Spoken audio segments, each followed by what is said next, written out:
এই চ্যাপ্টারটা মূলত আমাদের অর্থনীতি নিয়ে। আমাদের অর্থনীতির মূল ভিত্তি হচ্ছে কৃষি এবং শিল্প। একসময় শুধু কৃষির উপরে আমরা ভরসা করতাম, এখন এর পাশাপাশি শিল্পের ভূমিকা অত্যন্ত গুরুত্বপূর্ণ। আমরা এই চ্যাপ্টারটা পড়লেই বুঝতে পারবো যে কৃষি এবং শিল্পের গুরুত্ব কতটুকু। আমাদের দেশের প্রধান খাদ্যশস্যের মধ্যে আছে ধান, গম আর ডাল। আমরা জানি আমাদের দেশটি কৃষি প্রধান দেশ। এদেশের প্রায় 80% লোক কৃষির সাথে প্রত্যক্ষ বা পরোক্ষভাবে জড়িত।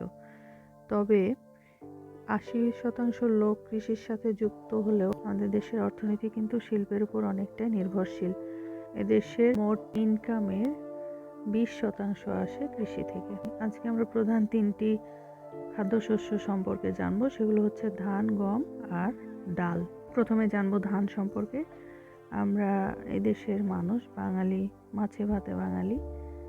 ভাত এদেশের প্রধান খাদ্য, আর সেটা আসে, চাল আসে ধান থেকে।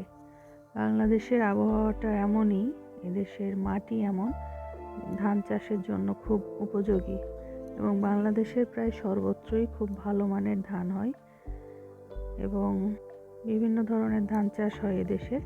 সেগুলোর মধ্যে আউশ, আমন, বোরো অন্যতম। গম হচ্ছে বাংলাদেশের একটি গুরুত্বপূর্ণ খাদ্যশস্য। দেশের উত্তর পশ্চিমাঞ্চলে গম উৎপন্ন হয় আর গমের চাহিদা দিন দিন বৃদ্ধি পাচ্ছে। এটার কারণ হচ্ছে যে গম থেকে কিন্তু ভ্যারাইটিস অফ ফুড আইটেমস এখন আমরা বানাতে পারি।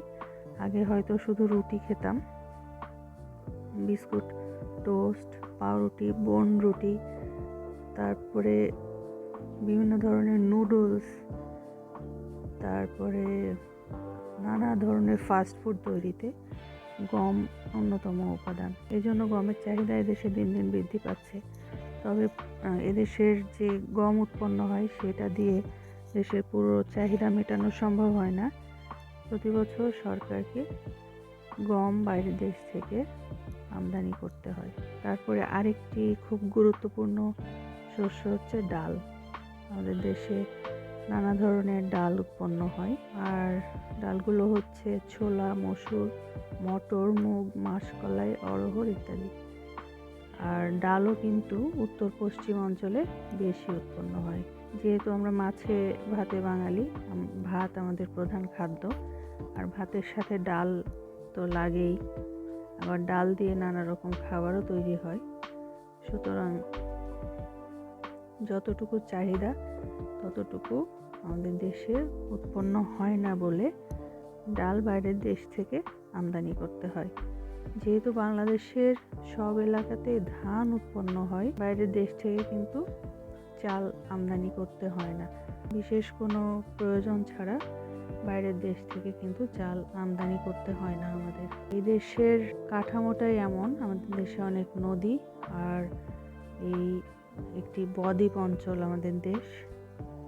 এই দেশে অনেক বৃষ্টিপাত হয় এবং বন্যার কারণে জমিগুলো উর্বরতা বৃদ্ধি পায়, তাই এদেশে প্রচুর ধান জন্মে। আর এখন বৈজ্ঞানিক ভিত্তিতে চাষাবাদের ফলে কৃষিজ উৎপাদন বৃদ্ধি পেয়েছে। আমি একটা করে লেসনই পড়ব এবং সেটা পড়া শেষ হলে আমি কিছু সংক্ষিপ্ত প্রশ্ন নিয়ে আলোচনা করব। এই লেসনে যেগুলো সংক্ষিপ্ত প্রশ্ন গুরুত্বপূর্ণ বলে মনে হয় সেগুলো একটু দেখে নিই।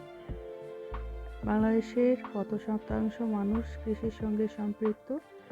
80% মানুষ কৃষির সাথে সম্পৃক্ত। আর কৃষিজ পণ্য থেকে, কৃষি থেকে কতটুকু আয় আসে এদেশের? 20% আয় আসে। এদেশের প্রধান খাদ্যশস্য কি কি? ধান, গম, ডাল হলো এদেশের প্রধান খাদ্যশস্য। কয়েক ধরনের ধানের নাম লেখো। আউশ, আমন ও বোরো হচ্ছে, এই তো এগুলো ধানের নাম। বাংলাদেশের কোন অঞ্চলে ধান ভালো জন্মে? এটা আসলে অঞ্চল ভিত্তিক না, সমগ্র বাংলাদেশেই খুব ভালো ধান জন্মে। আবার বিশেষ বিশেষ এলাকার কিছু বিশেষ ধান আছে যেগুলো খুবই বিখ্যাত। যেমন আমরা জানি যে দিনাজপুরে একটা ধান হয় কাটারি ভোগ, সেটা খুব সে এলাকার বিখ্যাত ধান। তারপরে ময়মনসিংহ এলাকায় একটা ধান হয়। তারপরে রাজশাহী অঞ্চলে পোলাওয়ের চাল ভালো হয় বরেন্দ্র এলাকায়। বাংলাদেশের কোন অঞ্চলে গম উৎপাদিত হয়? উত্তর ও পশ্চিম অঞ্চল মূলত রাজশাহী আর রংপুর বিভাগ মিলে কিছু এলাকা। এই এলাকাগুলোতে ভালো গম উৎপন্ন হয়। গম চাষের সময় কখন? শীতকালে গম চাষ করা হয়। গম চাষের মাত্রা বৃদ্ধির কারণ কি? গম চাষ আগের থেকে এখন বেশি পরিমাণে হচ্ছে। এটার কারণ হলো যে গমের তৈরি খাবারের চাহিদা বৃদ্ধি হয়েছে এখন। কয়েক ধরনের ডালের নাম লেখো। ছোলা, মসুর, মুগ, মটর, মাসকলাই, খেসারি, অড়হর ইত্যাদি। ডাল কোথায় ভালো জন্মে? উত্তর ও পশ্চিমাঞ্চলে। যেসব এলাকায় গম ভালো জন্মে সেই সব এলাকাতেই ভালো ডাল জন্মে। এদেশ কি ডাল উৎপাদনে স্বয়ংসম্পূর্ণ? না। চাহিদা পূরণের জন্য আমাদের কিন্তু ডাল আমদানি করতে হয়। বাংলাদেশে ধান উৎপাদন ও আমদানির তুলনা করো। বাংলাদেশে ধান উৎপন্ন হয় 34 মিলিয়ন টন এবং আমদানি করতে হয় না, কারণ এটা আমাদের দেশে যতটুকু হয় সেটাই যথেষ্ট আমাদের দেশের চাহিদা পূরণের জন্য। এদেশে গম উৎপাদন ও আমদানির তুলনা করো।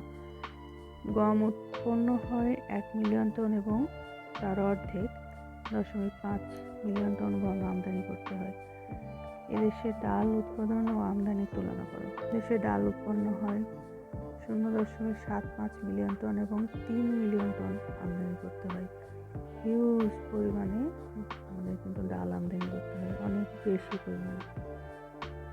এই হলো এই প্রথম লেসনে পড়া অধ্যায় 4-এর তথ্যগুলো জানলে আমাদের কিন্তু এই চ্যাপ্টার সম্পর্কে মোটামুটি সবই জানা হয়ে যায়। তাহলে আমাদের কাজ হবে এগুলো সম্পর্কে একটু ভালো করে জেনে নেওয়া।